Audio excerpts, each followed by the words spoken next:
Great to see you. Thanks for taking 10 minutes for current events sans commercials. I'm Carl Azus in Atlanta. In Sana'a, the capital of Yemen, international workers, civilians, women and children packed the airport, exhausted from conflict and relieved to be going home. Thousands are being evacuated from the shelling, the bombing, and the gunshots. But their flights have to be coordinated with the military of neighboring Saudi Arabia, because it's leading the airstrikes against the Houthi rebels that have taken over Yemen's government. Hundreds have been killed in the fighting. The Houthis are allied with Iran. Saudi Arabia and other countries in the region want to kick out the rebels and reinstate Yemen's deposed president. The Saudis' firepower is immense. Saudi Arabia is the best funded armed force in the Gulf region, with training and operational ties to the US, UK and France. According to the Institute of Strategic Studies, in 2014, the country's defense expenditure was $80.8 billion. That's 10% of the country's GDP and the third largest defense budget in the world. Its military force is made up of 227,000 active members. The army has 75,000 troops, but its biggest ground force is the 100,000-strong National Guard, made up largely of tribal-based militia. The primary mission of this force is to protect the royal family from internal conflicts, but their involvement in the liberation of Kuwait in the 1990s showed that it can also be deployed as an external force when the security of the country is threatened. Saudi Arabia also boasts a 13,500-person navy and an air force of 20,000 people. The fleet comprises US-produced F-15 fighter planes, European-developed Tornadoes and Eurofighter Typhoons.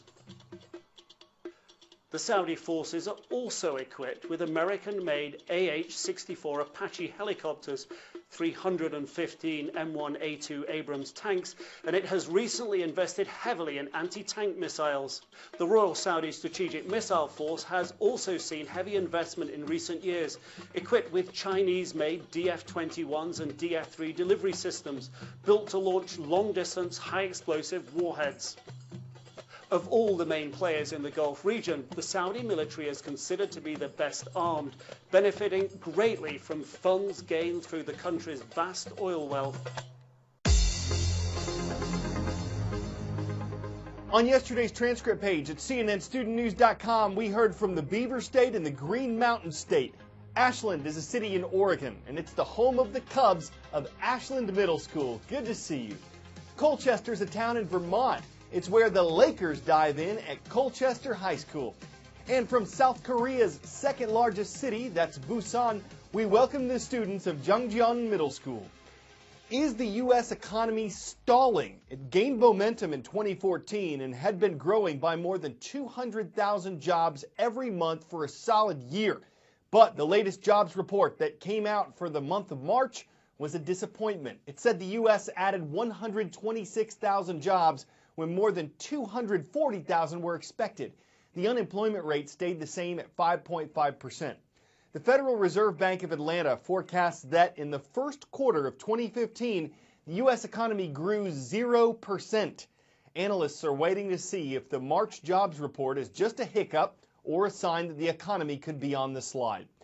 Tornadoes are the most violent storms on Earth. Unlike the North Atlantic hurricane season, there are no dates that define tornado season in the U.S. Twisters can form at any time of the year. And forecasters aren't able to predict them as far in advance as hurricanes, though they can report when conditions are ripe for tornadoes. That usually happens in the spring and summer. AccuWeather.com is forecasting a round of severe storms this week in an area stretching from northeast Texas to Illinois. What causes them to spin off tornadoes? Tornadoes are so powerful they can flatten homes to their foundation. They can peel asphalt right off of a highway. And it can toss around 18-wheelers like they're small toys.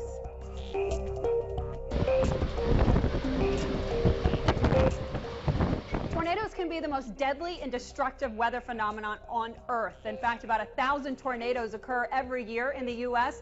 That's more than anywhere else on the planet. Some of the strongest strongest tornadoes can pack winds of 300 miles per hour or more. It can be as small as a couple hundred yards wide all the way to 2.5 miles wide, and their path of destruction can be a couple hundred yards or extend out 50 miles or more.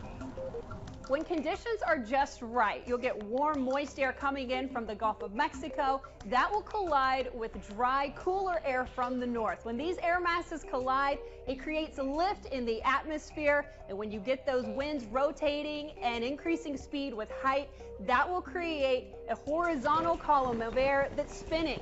Then you get a downdraft from a thunderstorm, and that will pull that column of air all the way down to the ground. And then you have a tornado.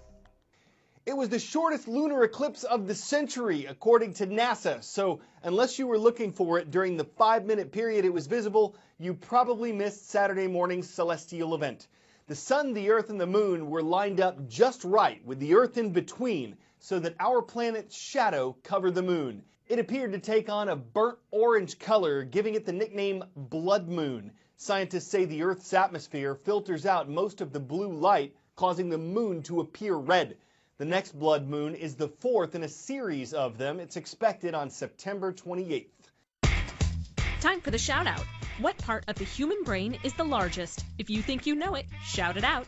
Is it the cerebrum, cerebellum, medulla, or brainstem? You've got 3 seconds. Go. If you are the cerebral type, you may already know that the cerebrum is the biggest part of the human brain. That's your answer, and that's your shout out. How we interpret touch, how we reason, how we learn, it's all believed to be determined by our cerebrum. And doctors say that what our brains encounter in the first 5 years we're alive can have this tremendous impact on how we learn later on. Research looking into babies' brain development shows one thing that can help is the element of surprise. Scientists believe babies are born with an innate knowledge about the world, the set of expectations about how the world works. What they don't fully understand yet is how babies will learn more. Well, there's some new research out there that was published in the journal Science that suggests babies learn best when they are surprised. For instance, when an object doesn't behave in a way the baby expects, then they're going to focus on that object and ultimately learn more about it. So in this series of experiments, researchers at Johns Hopkins University, they showed 11-month-old babies something surprising and also something predictable. One group of babies, for example, saw a ball like this roll down a ramp and get stopped by a wall. That was predictable. Another group saw that same ball roll down the ramp and then pass through the wall, as if by magic. That was unexpected. That was surprising. Or how about a toy train? A toy train is expected to roll on a table like this. But what if when it got to the end of the table, it just kept going? That would be surprising to the baby. And scientists believe that babies' play is linked to learning. Ready? To test that theory, researchers at Johns Hopkins then gave the babies the objects to play with. The babies who saw the ball pass through the wall, they were more interested in playing with that ball afterwards than the babies who saw it roll to a stop. The babies were also more inclined to bang the ball against their hands and then bang the ball against the table to see if the ball was in fact solid. Look, whether it's a magical ball or perhaps a flying train, provide the unexpected and kids are going to be more likely to learn.